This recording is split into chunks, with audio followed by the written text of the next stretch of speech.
Magandang hapon, family. Amos 9, 11:15. Lumang tipan to. Lumang tipan. Manunumbalik ang Israel. Tama-tama sa nangyayaring gera sa Israel. So, kailangan nilang panghawakan to ng may pananampalataya. Ito yung verse na isinulat ko, no? So, sinulat ko to 2 p.m.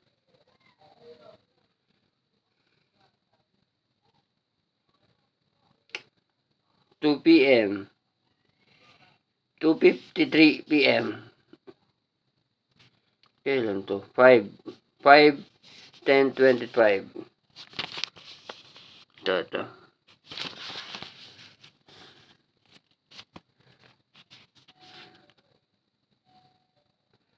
So, mahirap man na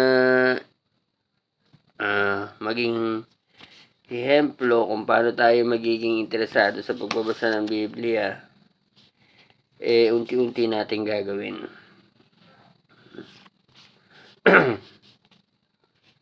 Ito yung pag-aralan natin. Almost 9, 11 hanggang 15.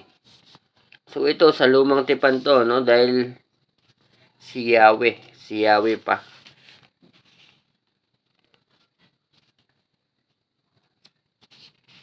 Ibabalik ko ang Israel sa lupaing ibinigay ko sa kanila. At hindi na sila maaalis pang muli roon. Si Yahweh na inyong Diyos ang nagsasalita. So, basahin natin yung buong aklat, no?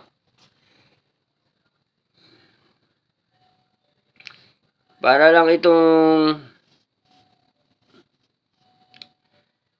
pangyayari sa Sodom at Gomorrah na si Yahweh lang, ang Panginoon lang ang may karapatan ng bumawi ng kanyang pasya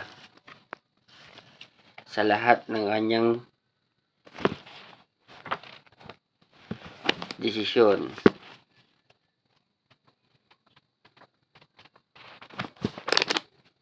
Ano ba ito?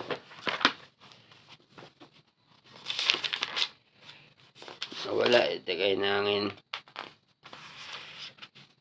almost 906 9.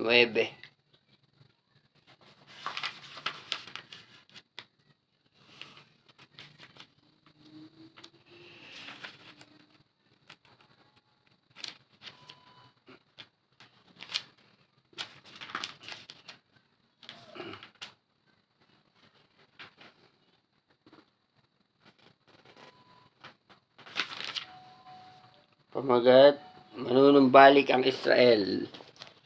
Ito. 11 hanggang 15, no?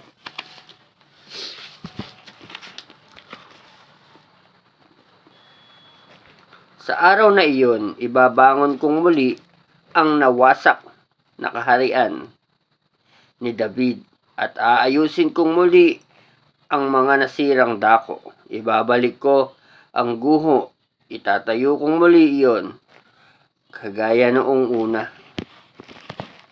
Sa gayon ay sasakupin ng Israel ang nalalabing sa lupain ng Edom at lahat ng bansa dati sa aking pag-aari, sabi ni Yahweh na siyang gagawa ng mga bagay na ito. Sinabi rin ni Yahweh, darating ang panahon, mag-aararo ang magbubukid habang nag-aani pa ang maggagapas at maghahasik ng binhi ng ubas ang magsasaka habang gumagawa pa ng alak ang mag-aalak. Dadaloy sa mga bundok ang mga bagong alak at masaganang aagos sa mga burol. Ibabalik ko sa kanilang lupain ang aking bayan. Itatayo nilang muli ang kanilang lungsod na nawasak at doon sila'y maninirahan. Tatamnan nilang muli ang mga ubasan at sila'y iinom ng alak. Magtatanim sila muli sa mga halaman at kakain ng mga bunga niyon. Ibabalik ko ang Israel sa lupaing ibinigay ko sa kanila at hindi na sila aalis pang muli roon. Si Yahweh na inyong Diyos ang nagsasalita. So dito makikita natin ang maraming aral na pinapahintulutan na uminom ng alak ang mga tao. At sinasabi rin ni Yahweh lagi na siya ang may karapatan sa pamamagitan ng salita. So kung sa Israel sa nangyayari ngayon, panghahawakan nila ang salita ng Diyos, manunumbalik nga sila. Subalit kung sila'y patuloy na tatalikod para sa sarili nilang hangarin, mawawala ng tuluyan ng Israel. Dahil nasa Panginoon pa rin ang desisyon kung ito'y mananatili at hindi.